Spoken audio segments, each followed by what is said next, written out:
నమస్తే ఎస్వీటీవీ న్యూస్ కి స్వాగతం. అందరికీ నమస్కారం. జగన్మోహన్ రెడ్డి ఎన్నిసార్లు చెప్పే నీకు సిగ్గు శరమం నీతి నిజాయితీ లేదు. నీవు ఎందుకు ఈ జన్మలో ఈ రాష్ట్రంలో ఉండవో అర్థం కావడం లేదు. ఏ టైంలో పుట్టినవో కానీ ఏ టైంలో ఈ ఆంధ్ర రాష్ట్రంలో పుట్టావో ఎక్కడ పుట్టావో మాకు తెలియదు, కానీ నాశనం చేసేందుకు పుట్టావయ్యా ఈ రాష్ట్రాన్ని. ఏ ఒక్కటి కూడా శవరాజకీయాలు చేస్తావు, ఇంకా మానలేదు నువ్వు. ఎక్కడెక్కడ ఎవరు జరిగితే శవ రాజకీయాలు దొరుకుతాయా, టీడీపీ వాళ్ళని డబ్బు లేపుదామనే ఆలోచన తప్ప ఈ రాష్ట్రంలో జరిగినటువంటి అన్యాయం ఎక్కడన్నా జరిగితే ఇది అన్యాయం జరిగింది, ఖచ్చితంగా వాళ్ళు కుటుంబాన్ని ఆదుకోవాలి. ఏనాడే నోరు కూర్చావా, నోరు పాడేసుకున్నావా లేదా? ఏ ఒక్క పేదవాడిని ఆదుకున్నాడో అడుగుతున్నా. నీవు రషీద్ ఇరుకొండలో అక్కడ రషీద్ కుటుంబాన్ని పరామర్శించడానికి పర్వాలేదు, కానీ అది వ్యక్తిగత కక్షలు, వాళ్ళ కుటుంబాల కలహాల వల్ల అక్కడ చనిపోవడం జరిగింది. కానీ అది టీడీపీ వాళ్ళ మీద రుద్దుతావు.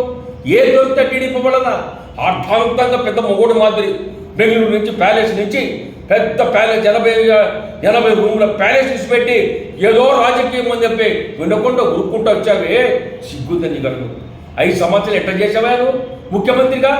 5 సంవత్సరాలు రాష్ట్ర ముఖ్యమంత్రిగా చేసి నీ అనుభవం ఎక్కడ పోయింది అర్థం కాలేదు. ఎక్కడ పోయినా శివరాజకీయాలు చేస్తున్నవే. నేను అడుగుతున్నా, మీ చిన్న ఆయన వివేకానందుడి చనిపోతే శవరాజకీయం చేసావా లేదా? చంద్రబాబు పైన ఉద్యోగం లేదా? అది ఇంతవరకు సిబిఐ ఎంక్వైరీ అన్నావు, 5 ఏళ్ళు ముఖ్యమంత్రిగా ఉన్నావు, సిగ్గు లేదా నీకు? నీ చిన్న చంపింది ఎవరో నీకు తెలీదా? దాంట్లో నీ భాగం లేదా? ఎందుకు సిబిఐ ఎంక్వైరీ జరిపించుకోలేదు అడుగుతున్నా. అంటే దాంట్లో నీ తమ్ముడు ఉన్నాడు కాబట్టి తప్పించి డ్రామాలు ఆడుతున్నావు.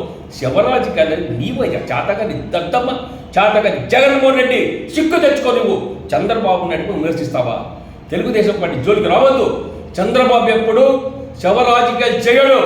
నీతి నిజాయితీ ఉన్నటువంటి వ్యక్తి నారా చంద్రబాబు నాయుడు.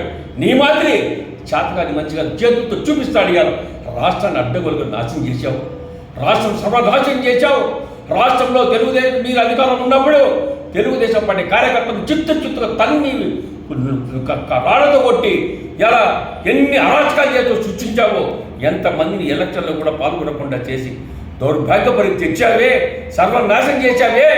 ఇవన్నీ నువ్వు చేసిన నీ హయాంలో జరిగినాయి. కానీ చంద్రబాబు వచ్చిన నెలలో ఏ ఒక్కడు కూడా జరగలేదు. న్యాయబద్ధంగా ప్రజలు ఓటేసి గెలిపించినందుకు ఆయన ఈ రాష్ట్రాన్ని చూపించంగా ఉంచాలి.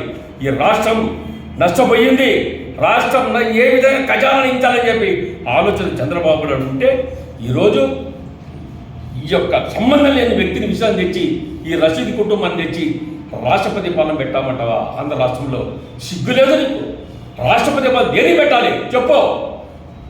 ఏ అరాచకాలు చేశాడు చంద్రబాబు నాయుడు? ఎంతమంది మీద కేసులు పెట్టాడు? ఎంతమంది మీ యొక్క నాయకులను కార్యకర్తలను అరెస్ట్ చేశాడు చెప్పు? అరెస్ట్ చేసింది నీవు, సర్వనాశనం చేసింది నీవు. 53 రోజులు చంద్రబాబు నాయుడు జైల్లో పెట్టాలి, సిగ్గు లేదా? 43 ఏళ్ల రాజకీయ చరిత్ర గలన్నట్టు నీతి నిజాయితీగా ఈ యొక్క ఆంధ్ర రాష్ట్రంలో రాజకీయాల్లో ఉన్నటువంటి చంద్రబాబు నాయుడు 53 రోజులు కేసు పెట్టి జైల్లో పెట్టి అన్యాయంగా పెట్టావి. ఈ రోజు వరకు ఆయన ఇంతకుముందు ఏ కేసు చేశావో దాని మీద నిజాలు చూపించావా, రుజువు చూపించావా? నేను అడుగుతున్నా. అందుకనే సిబిఐ వారికి అడుగుతున్నా, దయచేసి సిబిఐ వారు జగన్మోహన్ రెడ్డి ఇన్ని ఏళ్ళు తప్పించుకొని తిరుగుతున్నాడు బెయిల్ పైన. ఆ బెయిల్పై వెంటనే సిబిఐ వాళ్ళు కోర్టు ద్వారా బెయిల్ రద్దు చేసి ఇమ్మీడియట్గా లోపల పడేయండి. ఇటువంటి దుర్మార్గులు, కచ్చ సాధింపు వ్యక్తులు ఈ యొక్క భూమిలో ఉండకూడదు, ఈ రాష్ట్రంలో ఉండకూడదు. వెంటనే బెయిల్ రద్దు చేసి ఇమ్మీడియట్గా లోపల పడేయండి ఆయన. ఎందుకంటే శవరాజకీయం చేసి నెంబర్ 1 జగన్మోహన్ రెడ్డి మానుకోకపోతే ప్రజలు బుద్ధి చెప్పారు. 11 సీట్లు ఇచ్చారు మీతో కలిపి. ఇంకా నీకు సిగ్గు రాలేదు, ప్రతిపక్షం లేదు నీ ముఖానికి. నీ దరిద్ర ముఖం చూసుకో అద్దంలో, ఎట్లా ఉందో ఏడుపు ముఖం. ఆ దరిద్ర ముఖం ప్రజలు కూడా ఇలా చూడాలంటే అసహ్యంగా చూడాలి నీ ముఖం చూస్తే. అందుకే నేను చెప్తున్నా, చంద్రబాబు నాయుడు జోలికి రావద్దు. చంద్రబాబు ఎప్పుడు కూడా ప్రజలకు మంచి చేసే వ్యక్తి, రాష్ట్రాన్ని ముందుకు తీసుకుపోయే వ్యక్తి. నీవు రాష్ట్రాన్ని అడ్డగోలుగా నాశనం చేసి సర్వనాశనం చేసి దివాళి తీయించేవదయ్యా. దుర్మార్గుడా, పోలవరం నాశనం చేశావు, అమరావతిని నాశనం చేశావు. దుర్మార్గం ముఖ్యమంత్రిగా పనిచేసినటువంటి నీవు ఈరోజు మళ్ళీ శివరాజకీయాలు తెచ్చి పెడతావా? ఇంకా మానుకో, మంచి పద్ధతి కాదు.